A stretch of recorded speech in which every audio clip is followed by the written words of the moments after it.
Hello, പുതിയൊരു വീഡിയോയിലേക്ക് എല്ലാവർക്കും സ്വാഗതം.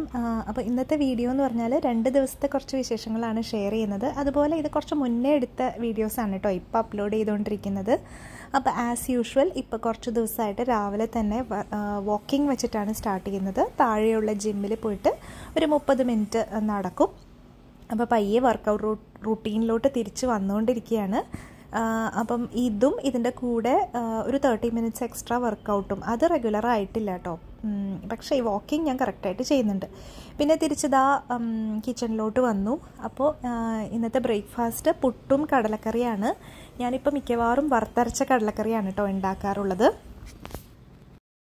അപ്പോൾ പുട്ടുണ്ടാക്കുന്ന സമയത്ത് ഞാൻ റാഗി പുട്ടും കൂടി ഉണ്ടാക്കാൻ ശ്രമിക്കാറുണ്ട്. പിന്നെ വറുത്തരച്ച കടലക്കറി മിക്കവാറും എല്ലാവർക്കും അറിയാമെന്ന് തോന്നുന്നു. ഇനി ആർക്കെങ്കിലും അതിൻ്റെ റെസിപ്പി വേണമെങ്കിൽ അടുത്ത പ്രാവശ്യം ഉണ്ടാക്കുമ്പോൾ ഷെയർ ചെയ്യാം കേട്ടോ. വളരെ സിമ്പിൾ റെസിപ്പിയാണ്. ആകെ ഉള്ളത് നമ്മൾ കുറച്ച് തേങ്ങ നേരത്തെ വറുത്ത് വെച്ചിരിക്കണം.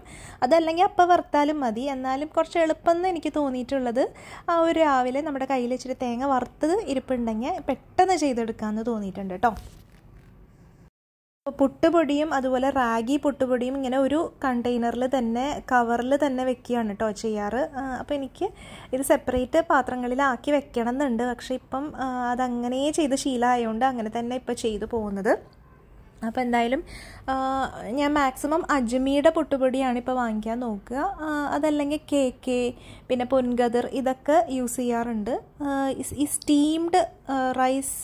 സ്റ്റീംഡ് പുട്ടുപൊടി എന്ന് പറഞ്ഞ് കിട്ടുമല്ലോ, അതാവുമ്പോൾ എളുപ്പത്തിൽ നമുക്ക് ജസ്റ്റ് കുറച്ച് നേരം വെള്ളത്തിൽ നനച്ച് വെച്ചിട്ട് അങ്ങ് മാറ്റി വെച്ചാൽ ഇച്ചിരി കഴിയുമ്പോഴത്തേനും അത് വീർത്തും വരും. നല്ല സോഫ്റ്റായിട്ട് നല്ല ടേസ്റ്റി ആയിട്ടുള്ള പുട്ടുപൊടി കിട്ടുകയും ചെയ്യും കേട്ടോ. അതുപോലെ ഇന്ന് എനിക്ക് ചെറിയൊരു കാര്യം ഷെയർ ചെയ്യാനുണ്ട് കേട്ടോ. അപ്പം നമ്മുടെ വീഡിയോസിൽ മിക്കവാറും അധികം വരുന്നൊരു കമൻറ്റാണ്, നിങ്ങൾ ന്യൂക്ലിയർ ഫാമിലിയിലല്ലേ താമസിക്കുന്നത്, അതുകൊണ്ട് ഇതൊക്കെ ഈസി ആയിട്ട് ചെയ്യാൻ പറ്റും. പേരൻസൊക്കെ ഉള്ളപ്പോൾ നമ്മൾ എത്ര വൃത്തിയാക്കിയിട്ടാലും വീട് നമ്മൾ വിചാരിച്ച പോലെ ആവൂല. അങ്ങനെയുള്ള കമൻറ്റ്സ്. അതുപോലെ ചെറിയ കുട്ടികളുള്ളപ്പോൾ ഒന്നും നടക്കുന്നില്ല. ഇതൊക്കെയാണ് കേട്ടോ ഒരുവിധപ്പെട്ട എല്ലാവർക്കും ഉള്ള ഒരു കൺസേൺ എന്ന് പറയുന്നത്. ചെയ്യാൻ റെഡിയാണ്, പക്ഷെ മറ്റുള്ളവർ സഹകരിക്കുന്നില്ല എന്നുള്ളതാണ് പലർക്കും ഉള്ളൊരു ബുദ്ധിമുട്ട്. കാര്യം ശരി തന്നെയാണ്. നമ്മൾ ശ്രമിച്ചിട്ട് നമ്മൾ നമ്മുടെ ഉള്ള സമയവും ആരോഗ്യവും വെച്ചിട്ട് കഷ്ടപ്പെട്ടിട്ടായിരിക്കും ഇത് ചെയ്യുന്നത്. എന്നിട്ട് അത് മറ്റുള്ളവർ കൂടുതൽ ചീത്തയാക്കി ഇടുമ്പോഴത്തേനും പിന്നെ നമ്മൾ ചെയ്യുന്നതിനൊരു ഉപയോഗം ഇല്ലാത്ത പോലെ. അപ്പം നമുക്കും മടുത്തു പോവും. ഇതിൽ നമുക്ക് ആകെ ചെയ്യാനുള്ളത്, കാരണം മറ്റുള്ളവരുടെ കാര്യങ്ങൾ പലപ്പോഴും നമുക്ക് അവരെ കറക്റ്റ് ചെയ്യുക എന്നൊക്കെ പറയുന്നത് ചെയ്യാൻ പറ്റിക്കഴിഞ്ഞാൽ ഒത്തിരി നല്ലതായിരിക്കും. പക്ഷെ പലപ്പോഴും ഇപ്പോൾ പ്രായമായിട്ടുള്ള ആൾക്കാരൊക്കെ ആണെങ്കിൽ നമ്മൾ അവരെ കറക്റ്റ് ചെയ്യാൻ പോയി കഴിഞ്ഞാൽ ചിലപ്പം അവർക്ക് അത്ര ഇഷ്ടപ്പെടില്ല അല്ലേ. അപ്പോൾ ഇതിൽ ചെയ്യാവുന്നത് നമ്മൾ സ്വയം ഒന്ന് മാറുക. അതായത് നമ്മുടെ ഒരു സ്പേസ്, നമ്മളുടെ ഒരു മുറി ഉണ്ടാവില്ലേ, അതൊന്ന് ഓർഗനൈസ്ഡ് ആക്കുക.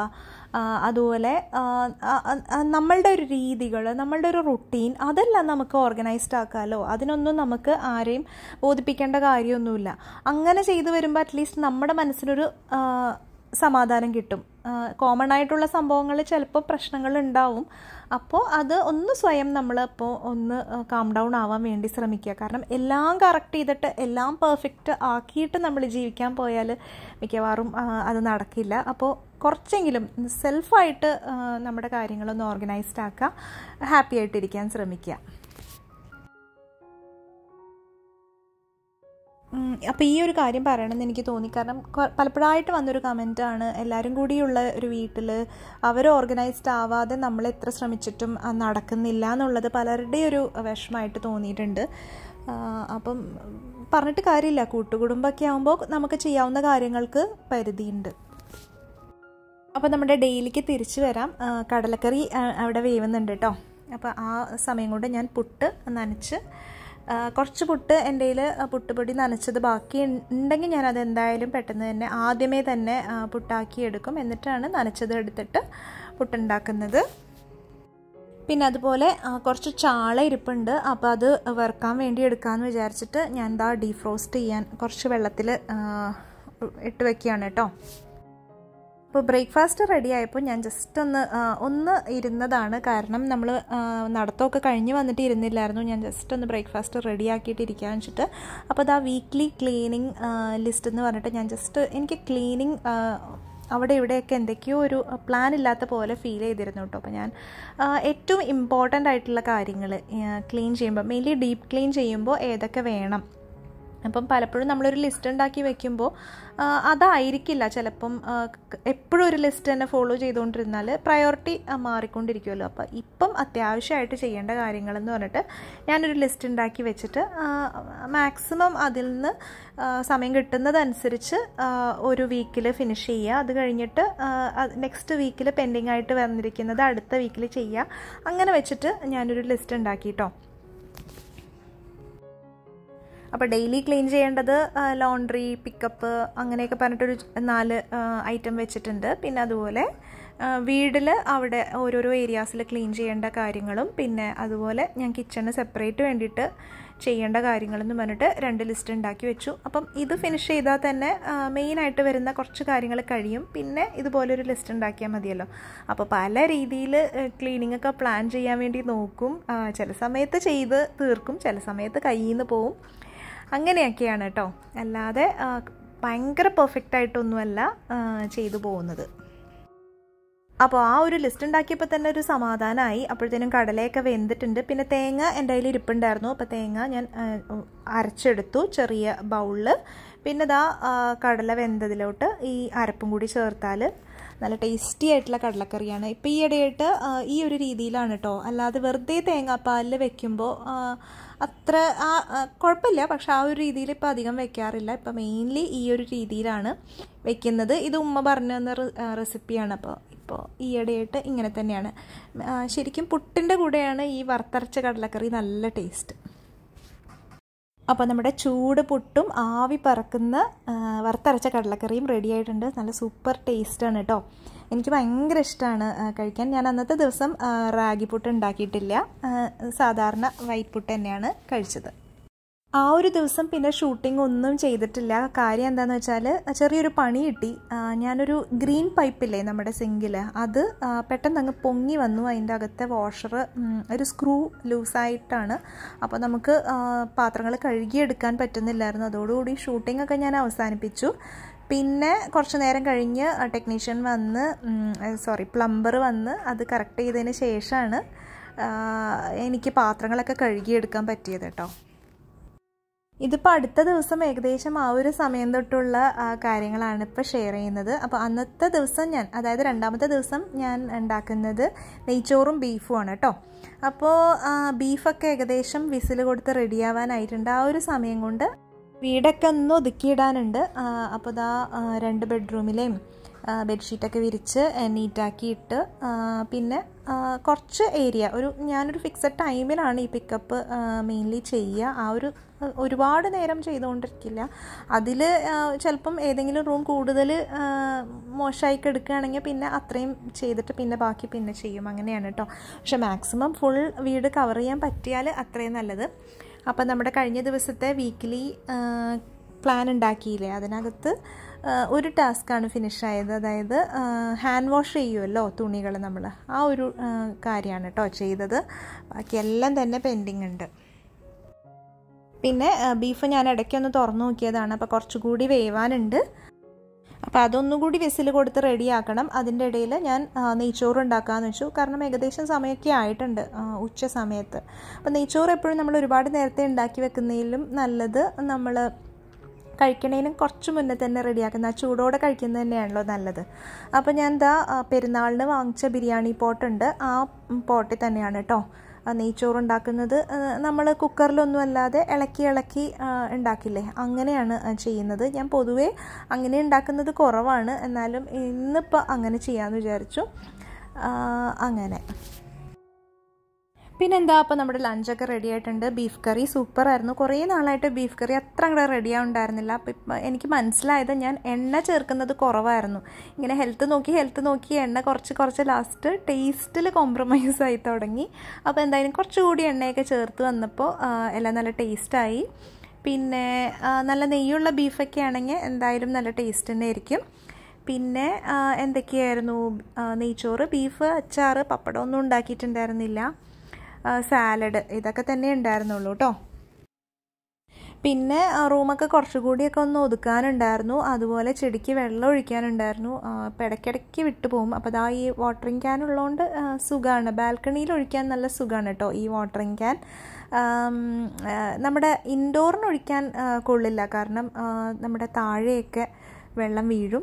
ബാൽക്കണിയിലാവുമ്പോൾ നമ്മുടെ താഴെ വീണാലും വലിയ പ്രശ്നമില്ല. അപ്പോൾ ഏറ്റവും നല്ല രസം എന്താണെന്ന് വെച്ചാൽ ലീവ്സിലൊക്കെ നല്ല രസമായിട്ട് ഇങ്ങനെ സ്പ്രിങ്കിൾ ചെയ്ത് അത് നല്ല ഹെൽത്തി ആയിട്ടിരിക്കാനും നല്ലത് തന്നെയാണ് കേട്ടോ. നമ്മളല്ലാതെ ഒഴിച്ചു കൊടുക്കുമ്പോൾ താഴെയല്ലേ നമ്മൾ ഒഴിച്ചു കൊടുക്കുള്ളൂ, അല്ലെങ്കിൽ വെള്ളത്തിന് നല്ല ഫോഴ്സും ഉണ്ടാവില്ല. അപ്പോൾ ഇങ്ങനെ ആകുമ്പോഴത്തേനും നല്ല നമുക്ക് തന്നെ കാണുമ്പോൾ ഒരു നല്ല രസമാണ്. അതിൻ്റെ എല്ലാ ഇലകളിലും ഈ മഴവെള്ളം വീഴുന്ന പോലെ നല്ല ഭംഗിയായിട്ട് വീഴുന്നത് കാണാം.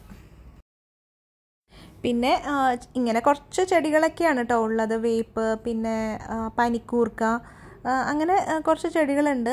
അപ്പോൾ ചെടി വയ്ക്കുമ്പോൾ പാടല്ലേ, ഫ്ലാറ്റിൽ ഇങ്ങനെയൊക്കെ ചോദ്യം വരാറുണ്ട് കേട്ടോ. പിന്നെ മണ്ണ് എങ്ങനെയാണ് കൊണ്ടുവരിക? അപ്പോൾ മണ്ണ് നമ്മൾ പൊക്കിയെടുത്ത് തന്നെ കൊണ്ടുവരണം. പിന്നെ ഒരു പ്രശ്നമുള്ളത്, നമ്മുടെ ബാൽക്കണിയൊക്കെ നല്ലപോലെ അഴുക്കാവും. മണ്ണൊക്കെ ഉള്ളതുകൊണ്ട് അത് അങ്ങോട്ടും ഇങ്ങോട്ടൊക്കെ തെറിച്ച് നമ്മൾ നല്ല നീറ്റാക്കി ഇടാനൊന്നും പറ്റലില്ല. പിന്നെ എനിക്ക് ചെടികൾ നല്ല ഇഷ്ടമുള്ളതുകൊണ്ട് ഞാൻ അതൊന്നും വലിയ മൈൻഡാക്കലില്ല. ഇടയ്ക്ക് നമ്മൾ നല്ലപോലെ വെള്ളം ഒഴിച്ചങ്ങ് കഴുകുമ്പോൾ അത് നീറ്റായി കിട്ടുമല്ലോ. പിന്നെ അതുപോലെ എനിക്ക് വീട് ക്ലീൻ ചെയ്യാൻ വേണ്ടിയിട്ട് പാർട്ട് ടൈം ആയിട്ട് എനിക്കൊരു ചേച്ചി ഹെൽപ്പ് ചെയ്യാൻ വരാറുണ്ട്. അപ്പോൾ അതും എനിക്ക് നല്ലൊരു സൗകര്യം തന്നെയാണ് കേട്ടോ. നമ്മൾ തന്നെ ചെയ്യുമ്പോഴത്തേനും നമ്മൾ ഒത്തിരി ടയേർഡ് ആവില്ലേ. അപ്പോൾ അങ്ങനെ നാട്ടിലൊക്കെ ആകുമ്പോൾ അങ്ങനെയുള്ള സൗകര്യം കിട്ടുന്നവരെന്തായാലും അതൊക്കെ മാക്സിമം യൂസ് ചെയ്യാമെന്നാണ് എനിക്ക് പറയാനുള്ളൂ. പിന്നെ അതുപോലെ സ്കൂൾ തുറക്കാറായല്ലോ.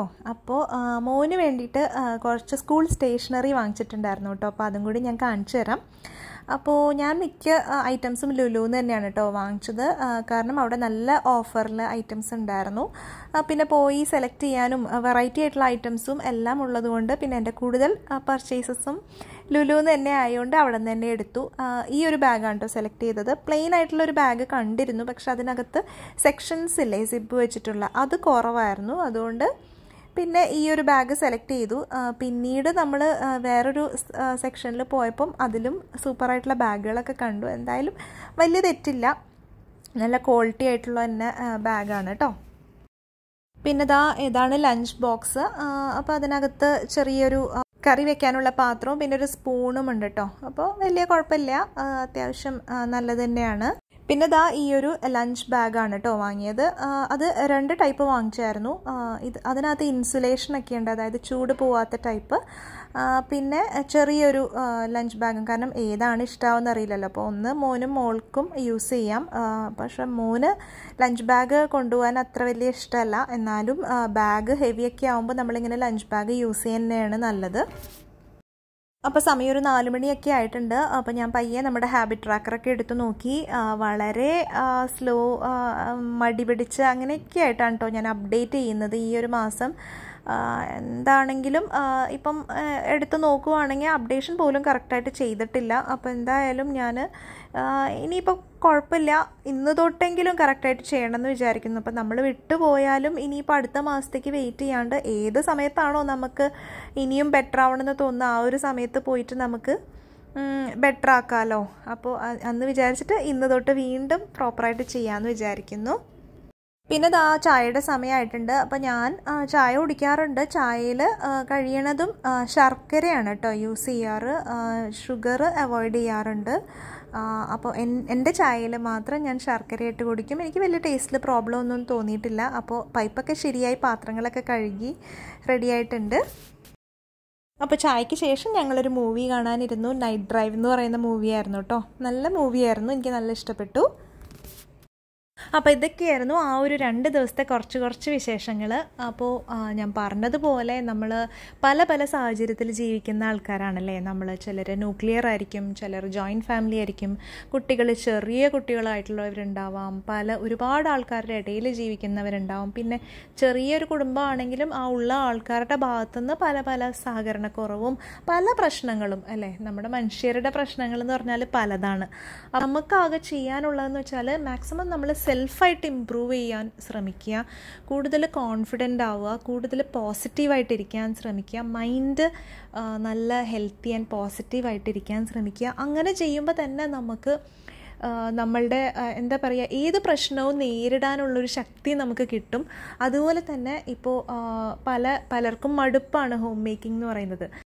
അത് കൂടുതലും നമ്മൾ ഈ സ്ട്രെസ്ഫുൾ ആയിട്ടുള്ള സിറ്റുവേഷൻസിൽ കൂടെ കാര്യങ്ങൾ ചെയ്യുമ്പോഴാണ് മെയിനായിട്ട് വരുന്നത്. ഇപ്പോൾ കൊച്ചു കുട്ടികളൊക്കെ ഉണ്ടെങ്കിൽ ആ ഒരു ഏജ് കഴിയുമ്പോഴത്തേനും എന്തായാലും നമുക്ക് ചേഞ്ചസ് ഉണ്ടാവും. അപ്പം എന്തായാലും ഒരു കയറ്റത്തിന് ഒരു ഇറക്കം എന്തായാലും ഉണ്ടാവും എന്ന് വിചാരിച്ച് മുന്നോട്ട് നീങ്ങുക. അപ്പോൾ കൂടുതൽ ഇനി ഞാൻ വലിച്ചു നീട്ടുന്നില്ല. എന്തായാലും പുതിയൊരു വീഡിയോ ആയിട്ട് ഉടനെ കാണാം കേട്ടോ. അതുവരേക്കും ബൈ.